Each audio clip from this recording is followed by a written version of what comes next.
Doctor ortho आयुर्वेदिक oil और capsule, अब दर्द भी घुटने टेकेगा।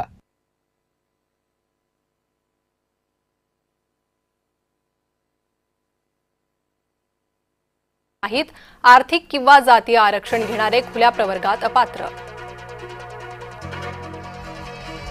हैदराबाद गॅझेटियर अधिसूचनेला आव्हान, हैदराबाद गॅझेटियर विरोधात उच्च न्यायालयात याचिका, मराठा कुणबी एक नाही, सर्वोच्च न्यायालयाचा निर्णय, सरकारकडून न्यायालयाविरोधात प्रमाणपत्र वाटप होणार का? ठाकरे गटाचा दसरा मेळावा शिवाजी पार्कवर, तर शिवसेनेच्या दसरा मेळाव्यासाठी आझाद मैदानाची जागा निश्चित। मुख्यमंत्री फडणवीस आणि भुजबळांचा एकाच विमानाने प्रवास, दोन्ही नेते नाशकात, राजकीय चर्चांना उधाण। नाना पटोले यांना न्यायालयाचा दणका, पटोलेंची महिला आयपीएस विरोधातली याचिका फेटाळली, फोन टॅपिंगचे आरोप करत पटोलेंकडून झाली होती याचिका। सिंधुदुर्ग जिल्ह्यात आढळलं भारतातील दुसरे सर्वात मोठे फुलपाखरू, सह्याद्री वर्डविंग म्हणजेच ट्राइड्स मिनोस असं या फुलपाखराचं शास्त्रीय नाव।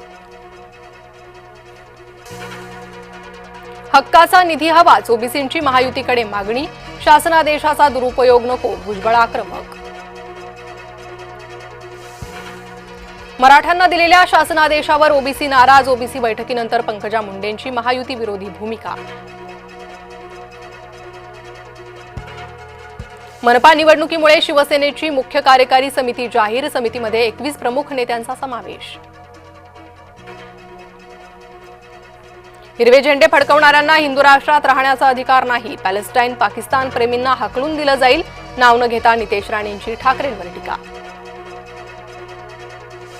जुन्नरमध्ये डीजेच्या गाडीचा ब्रेक फेल, ढोल पथकातील 7 जण चिरडले, एकाचा मृत्यू, 3 जण गंभीर जखमी। पुण्यातील भिडे पूल आजपासून वाहतुकीसाठी बंद, मेट्रोच्या पादचारी पुलाचं काम पुन्हा सुरू झाल्यानं निर्णय।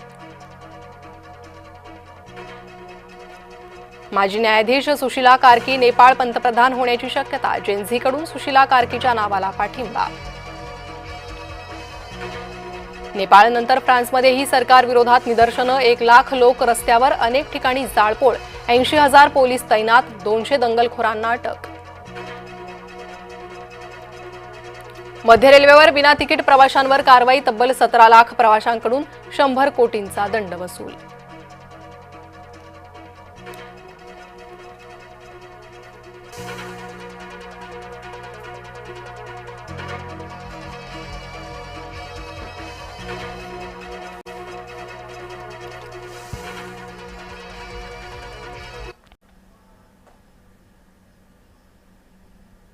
आणि आता घेऊयात मेट्रो शहरातील बातम्यांचा वेगवान आढावा।